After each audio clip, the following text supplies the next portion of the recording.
बिस्मिल्लाहिर्रहमानिर्रहीम अस्सलामु अलैकुम वरहमतुल्लाहि वबरकातुहू।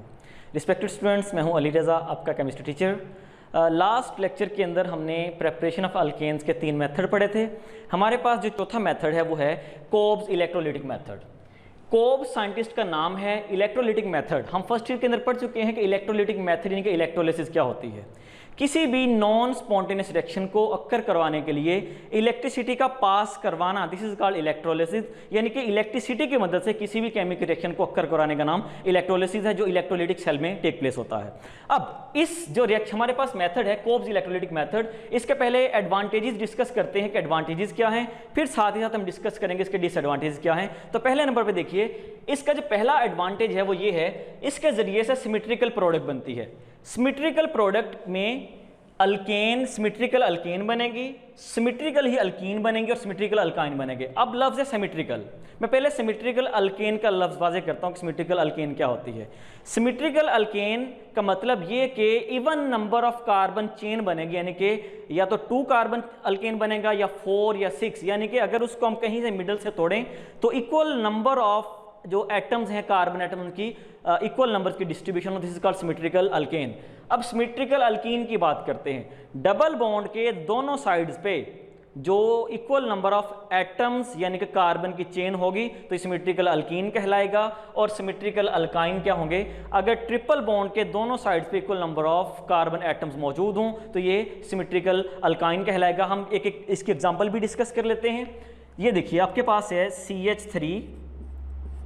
CH3 इवन नंबर है। अगर इस बॉन्ड को यहां से ब्रेक करें तो दोनों साइड पे एक यानी कि equal number of carbon atoms जाएंगे तो सिमेट्रिकल अल्केन होगा। This one CH2 double bond CH2, double bond के दोनों साइड पे एक कार्बन यानी कि equal number of carbon atoms मौजूद हैं तो सिमेट्रिकल अल्कीन होगा। और इसी तरह से अगर आपके पास हो CH ट्रिपल बॉन्ड CH, तो ट्रिपल बॉन्ड के दोनों साइड पे equal number of carbon atoms मौजूद हैं तो ये सिमेट्रिकल अल्काइन कहलाएगा। डियर स्टूडेंट्स, जिस मेथड को आज हम पढ़ रहे हैं ये वेरी इंपॉर्टेंट लॉन्ग क्वेश्चन के हवाले से है, क्योंकि इस मेथड के जरिए से हम अल्केन्स भी प्रोड्यूस करेंगे, इसी मेथड के जरिए से हम अल्काइंस भी प्रोड्यूस करेंगे, इसी मेथड के जरिए से हम लोग अल्कीन्स भी प्रोड्यूस करेंगे। तो यहाँ पे आज हम इसको प्रॉपर तरीके से सीखने की कोशिश करते हैं ताकि हमारे जो नेक्स्ट आने वाले लेक्चर्स हैं उसमें आपको ये मदद फ्राहम कर सके। तो इसका जो हमने एडवांटेज डिस्कस कर लिया कि इसके जरिए से सिमेट्रिकल प्रोडक्ट बनती है, symmetrical alkane, alkyne and alkynes बनते हैं। इसका डिसएडवांटेज देखते हैं कि डिसएडवांटेज क्या है। इसका जो पहला डिसएडवांटेज आपके पास है कि इसके जरिए से हम लोग मीथेन प्रोड्यूस नहीं कर सकते। सेकेंड नंबर पे, इस प्रोसेस के दौरान यानी कि इलेक्ट्रोलिसिस है, इस प्रोसेस में मैनी बाई प्रोडक्ट्स बनती है। जब बाई प्रोडक्ट ज्यादा बनेंगे तो हमारे पास जो मेजर प्रोडक्ट है वो क्या हो जाएगी, वो कम हो जाएगी। तो हमने इसको लिखा है कि मैनी बाई प्रोडक्ट्स फॉर्म, जिसकी वजह से small amount of major product is obtained, right. जो ये एक वेरी इंपॉर्टेंट शॉर्ट क्वेश्चन है। तो नेक्स्ट हम चलते हैं कि इसमें हम रिएक्टेंट्स कौन कौन से इस्तेमाल करेंगे। रिस्पेक्टेड स्टूडेंट्स, इसमें हम रिएक्टेंट्स इस्तेमाल करने जा रहे हैं वो होगा सोडियम या potassium salt of saturated monocarboxylic acid. इसमें हम सोडियम का साल्ट भी ले सकते हैं और पोटाशियम का भी ले सकते हैं। आगे लफ्ज है सैचुरेटेड मोनोकार्बोक्सिलिक एसिड। सैचुरेटेड का मतलब carbon to carbon single bond हम लोग यहाँ पे लेंगे, और मोनोकार्बोक्सिलिक एसिड के जिसमें एक कार्बोक्सिलिक ग्रुप, जैसे कि हमने लास्ट लेक्चर में भी पढ़ा था कि जिसमें एक C double bond OH group मौजूद हो, हमने ऐसा साल्ट लेना है, राइट। अब हम चलते हैं कि इस रिएक्शन का जो नेट रिएक्शन है यानी कि जनरल रिएक्शन हमारे पास क्या है। आप लोगों ने लिया C double bond O negative Na positive, यानी कि सोडियम कार्बोक्सिलेट लिया जिसमें एक कार्बोक्सिलिक एसिड मौजूद है और एक आपके पास क्या है, सोडियम है, यानी कि सोडियम का साल्ट ले लिया। अब ये बना कैसे, आप लोगों ने कार्बोक्सिलिक एसिड लिया C डबल बॉन्ड OH, उसको सोडियम हाइड्रोक्साइड यानी कि बेस के साथ रिएक्शन करवाया। तो हमें पता है कि जब एसिड और बेस रिएक्शन करते हैं तो हमारे पास साल्ट बनते हैं। तो ये एसिड और बेस के नतीजा में एक साल्ट बना जिसको हमने क्या नाम दिया, सोडियम कार्बोक्सिलेट। इसकी हमने करवाई इलेक्ट्रोलिसिस करवाई, इसको वाटर में डिसॉल्व करवाया तो हमारे पास एक प्रोडक्ट बनती है R सिंगल बॉन्ड R, जिसको हमने अल्केन का नाम दिया। सेकेंड नंबर पर हमारे पास कार्बन डाइऑक्साइड बनती है, ये एक बाई प्रोडक्ट होगी। थर्ड नंबर पे हमारे पास जो हाइड्रोजन गैस बनती है, ये भी बाई प्रोडक्ट होगी। और जो फोर्थ नंबर पे हमारे पास जो प्रोडक्ट बन रही है वो है 2NaOH यानी कि सोडियम हाइड्रोक्साइड है, तो ये भी एक हमारे पास एक बाई प्रोडक्ट है, राइट। तो यहाँ पे 3 बाई प्रोडक्ट्स हैं और एक मेजर प्रोडक्ट है, इसी वजह से हमने इसको डिस्कस किया था। ये इसका डिसएडवांटेज है कि many by products but small amount of major product, right. अब हम चलते हैं इसके मैकेनिज्म की तरफ। मैकेनिज्म में ज़रा देखिए, ये हमारे पास साल्ट है, अब हमने सोडियम का साल्ट इस्तेमाल किया है। अब सोडियम का साल्ट हमने लिया, सोडियम एसीटेट, इसको वाटर में डिजोल्व करवाया। हमें पता है कि जब हम किसी भी साल्ट को वाटर में डिजोल्व करवाते हैं तो वो आयोनाइज हो जाता है, वो स्प्लिट हो जाता है, अपने पॉजिटिव आयन के अंदर और नेगेटिव आयन में तब्दील हो जाता है। इसी साल्ट को, जिसको हमने सोडियम एसीटेट का नाम दिया, वाटर में डिजोल्व किया तो वो एसीटेट आयन और सोडियम आयन में तब्दील हो गया। अब जो एसीटेट आयन है नेगेटिव चार्ज है, नेगेटिव चार्ज स्पीशीज को हम एनाइन कहते हैं। एनाइन हमेशा एनोड पे जाता है, एनोड पे क्या होती है, ऑक्सीडेशन। ऑक्सीडेशन की क्या डेफिनेशन है, loss of electron is called oxidation. इसी तरह से यहाँ पे ये क्या चीज़ है, सोडियम आयन, सोडियम पे पॉजिटिव चार्ज है, तो हमने पढ़ा कि positively charge species called cation. तो ये कैटाइन है, कैटाइन कैथोड पे जाएगा, कैथोड पे रिडक्शन होगी। रिडक्शन का मतलब है गेन ऑफ इलेक्ट्रॉन्स। यहाँ पे हम इसको आगे नेक्स्ट मूव करते हैं। जी रिस्पेक्टेड स्टूडेंट, हम पढ़ रहे थे कि जब हमने साल्ट जो हमारे पास था सोडियम एसीटेट, इसको जब हमने हाइड्रोलाइज किया था तो वो एनाइन्स और कैटाइन में चेंज हो गया। हमने पढ़ा था कि जो एनाइन है वो एनोड पे जाएगा, कैटाइन कैथोड पे। तो हम पढ़ रहे पहले एनाइन एट एनोड, यानी कि एनोड पे कौन से रिएक्शन होंगे, हमने पढ़ा कि ऑक्सीडेशन होगी। अब चूंकि ये 2 थे तो मैंने इसको आप लोगों के समझाने के लिए 2 दफ़ा लिखा है ताकि ईजी टू अंडरस्टैंड हो जाए। इसको मैंने 2 दफ़ा लिखा है, CH3C double bond O negative, C3C double bond O negative. अब इसको शुरू करने से पहले एक बात सीख लीजिए यहाँ पे कि एक नेगेटिव चार्ज हो, चाहे आप लोगों के पास एक बॉन्ड हो, चाहे आप लोगों के पास एक लोन पेयर हो, इन सब के अंदर 2 इलेक्ट्रॉन्स होते हैं, राइट। हमें यहाँ पे 2 चीज़ों की जरूरत पड़ेगी कि नेगेटिव चार्ज और बॉन्ड की जरूरत पड़ेगी। आप लोगों ने ये बात याद रखनी है, नेगेटिव चार्ज में भी 2 इलेक्ट्रॉन्स होते हैं और एक बॉन्ड के अंदर भी 2 ही इलेक्ट्रॉन्स होते हैं, राइट। हम शुरू करते हैं कि हम पढ़ रहे हैं यहाँ पे एट एनोड ऑक्सीडेशन होगी, यानी कि लॉस ऑफ इलेक्ट्रॉन होगा। कैसे होगा, ये जो इसके ऊपर नेगेटिव चार्ज है ये अपना एक इलेक्ट्रॉन लॉस कर देगा, 1 इलेक्ट्रॉन लॉस हो गया। अब इस नेगेटिव चार्ज के अंदर 2 इलेक्ट्रॉन थे, एक लॉस हो गया, ये जो बाकी एक इलेक्ट्रॉन बचा ये इस ऑक्सीजन के ऊपर चला जाएगा, तो हमारे पास बनेगा CH3C डबल बॉन्ड O। जब इलेक्ट्रॉन इसके ऊपर शिफ्ट हुआ तो ये बन गया रेडिकल, यानी कि अनपेड इलेक्ट्रॉन स्पीशीज आ गई, साथ में जो इलेक्ट्रॉन लॉस हुआ वो आ गया, राइट। सेम केस जो हमारे पास सेकेंड हमारे पास आयन था उसका भी एक इलेक्ट्रॉन लॉस हो जाएगा और जो एक इलेक्ट्रॉन बचा वो इस ऑक्सीजन के ऊपर चला जाएगा, तो ये भी बनेगा CH3C डबल बॉन्ड O और रेडिकल। जब इलेक्ट्रॉन इसके ऊपर एक शिफ्ट हुआ साथ में 1 इलेक्ट्रॉन जो रिलीज हो जाएगा। अब आपको की बुक में लिखा हुआ है 2 इलेक्ट्रॉन, वो यही वाले 2 इलेक्ट्रॉन है, 1 + 1 2 इलेक्ट्रॉन्स। होप सो कि आप लोगों को ये पहला स्टेप समझ आ गया होगा। अब यहाँ पे एक और बात मैं एडिशन करना चाहता हूँ कि ये जो हमने एरो लगाए हैं, ये वाला दिस वन, ये जो एरो है इसको कहते हैं फिश हुक एरो या हाफ कर्व्ड एरो कहते हैं, जो सिंगल इलेक्ट्रॉन की मूवमेंट को शो करता है। तो हमने यहाँ पे सिंगल इलेक्ट्रॉन की मूवमेंट को शो किया है, तो हम ये वाला एरो इस्तेमाल करेंगे जिसको फिश हुक एरो कहते हैं या हाफ कर्व्ड एरो कहेंगे। तो ये पहला हमारे पास स्टेप मुकम्मल हो गया जिसमें हमारे पास 2 एसीटेट रेडिकल बन गए हैं। अब इनको मैंने दोबारा यहाँ पे 2 दफ़ा लिखा है, CH3C double bond O radical, CH3C double bond O radical. अब क्या होगा, अब ये वाला बॉन्ड ब्रेक कर जाएगा। यहाँ पे इस बॉन्ड में भी कितने इलेक्ट्रॉन हैं, 2 इलेक्ट्रॉन है। ये इलेक्ट्रॉन यहाँ से शिफ्ट हो जाएगा, ये इलेक्ट्रॉन यहाँ पे मूव कर जाएगा। तो ज़रा देखिए क्या बनेगा, C double bond O, C double bond O बन गया। एक इलेक्ट्रॉन यहाँ से यहाँ पे आया, एक इलेक्ट्रॉन ये जो मौजूद था ये यहाँ पे आया, इन दोनों ने मिलकर एक और बॉन्ड बना दिया। एक बॉन्ड पहले से मौजूद, एक इन दोनों ने बना दिया, तो डबल बॉन्ड बन गया। तो ये बन गई CO2, राइट। फिर जो एक इलेक्ट्रॉन बचा वो इस कार्बन के ऊपर शिफ्ट हो गया, तो ये बन गया CH3 रेडिकल के मिथाइल रेडिकल। सेम केस यहाँ पे ये वाला बॉन्ड ब्रेक करेगा, ये इलेक्ट्रॉन यहाँ पे मूव करेगा और ये वाला इलेक्ट्रॉन यहाँ पे मूव करेगा। तो हमारे पास फिर से क्या बन जाएगा, C double bond O, C single bond पहले से, एक इलेक्ट्रॉन यहाँ से आया और एक इलेक्ट्रॉन यहाँ से मूव कर गया, तो ये फिर से CO2 बन गए, राइट।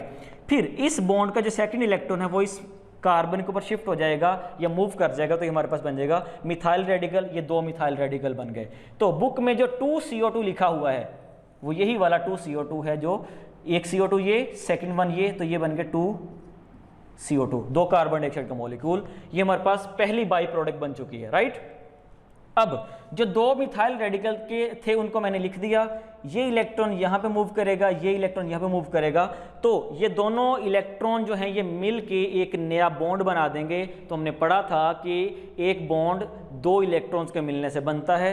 तो ये इलेक्ट्रॉन मूव किया, ये मूव किया, तो CH3 और CH3 के दरमियान एक सिंगल बॉन्ड बन गया। ये हमारे पास हमारी जो मेजर प्रोडक्ट बन चुकी है। अब हम चलते हैं कैथोड पे कौन से रिएक्शन होंगे। हमने थोड़ी देर पहले पढ़ा था कैथोड पे क्या होती है, रिडक्शन होती है, यानी कि गेन ऑफ इलेक्ट्रॉन होता है। तो हमारे पास हमने रिएक्शन के अंदर वाटर भी लिया था। वाटर में से जब इलेक्ट्रिसिटी पास करवाई जाए तो वो भी अपने रिस्पेक्टिव आयन के अंदर तब्दील हो जाता है। ये वाटर के दो मॉलिक्यूल इलेक्ट्रोलिसिस करवाई तो वो दो प्रोटॉन यानी कि 2H पॉजिटिव आयन और 2 हाइड्रोक्सिल आयन में तब्दील हो जाएगा। अब ये जो दो प्रोटॉन्स हैं यानी कि 2H पॉजिटिव आयन, ये इन्हीं दो इलेक्ट्रॉन्स को गेन करेंगे, तो हम लिखेंगे 2H पॉजिटिव प्लस 2 इलेक्ट्रॉन्स जो गेन करेगा तो इसकी रिडक्शन हो जाएगी, तो ये हाइड्रोजन गैस बन के उड़ जाएगी। तो ये हमारे पास सेकंड बाई प्रोडक्ट बन जाएगी, बाई प्रोडक्ट।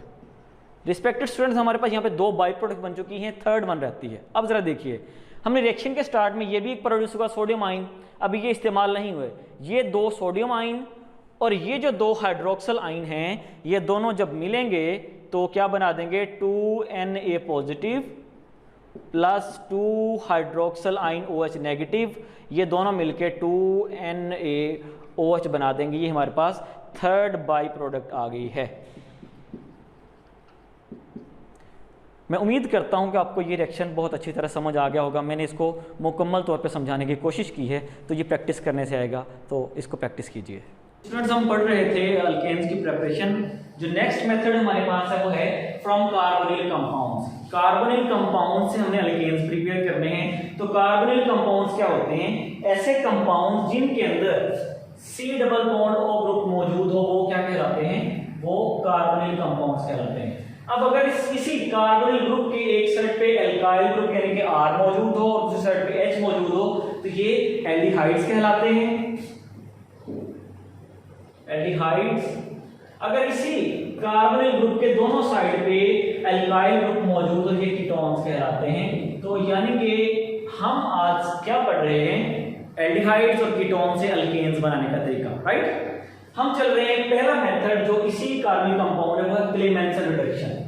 तो क्लेमेंसन, लफ्ज क्लेमेंसन कहां से शुरू हो रहा है, काफ से बन रहा है ना, तो काफ से क्लेमेंसन है और काफ से ही कीटोन है। तो आप लोगों ने इसको हिंट रख के याद रखना है, क्लेमेंसन रिडक्शन कीटोन्स के लिए है। तो आगे लफ्ज है रिडक्शन। रिडक्शन आप लोगों ने पढ़ा क्या होती है, रिडक्शन होती है लॉस ऑफ ऑक्सीजन को भी रिडक्शन कहते हैं, और एडिशन ऑफ हाइड्रोजन, इसको भी हम लोग रिडक्शन कहते हैं। तो इस मेथड के अंदर हम इन दोनों को पढ़ेंगे। यहाँ पे ऑक्सीजन का लॉस भी होगा और हाइड्रोजन की एडिशन भी होगी। तो सीखते हैं इसको। ये आपके पास है CH3 C डबल बॉन्ड और CH3 इसको कहते हैं, ये कीटोन है, नाम इसका बनता है एसीटोन, ठीक है। 4 नेसेंट हाइड्रोजन, नेसेंट मतलब एटॉमिक, किसने प्रोड्यूस की, जब जिंक अमलगम और HCl ये मिले तो इन्होंने नेसेंट हाइड्रोजन प्रोड्यूस की। तो हमारे पास प्रोडक्ट में क्या बनता है, CH3 CH2 CH3 साथ में वाटर बनता है। तो इसको सीखते हैं ये प्रोडक्ट बने कैसे। हमारे पास कितनी नेसेंट हाइड्रोजन है, 4। मैं इन चारों को अलग अलग लिखता हूं, 1 2 3 4। अब ये क्या बन रही है, H2O वाटर बन गया, बाकी जो 2 हाइड्रोजन बच गई वो इस कार्बन में ऐड हो जाएंगी। तो क्या बनेगा, CH3C, C के अंदर 2 हाइड्रोजन ऐड होंगे तो क्या बन गया, CH2, आगे फिर CH3 मौजूद है, तो ये आपके पास अल्केन बन गई, इसको नाम हम प्रोपेन कहेंगे, राइट।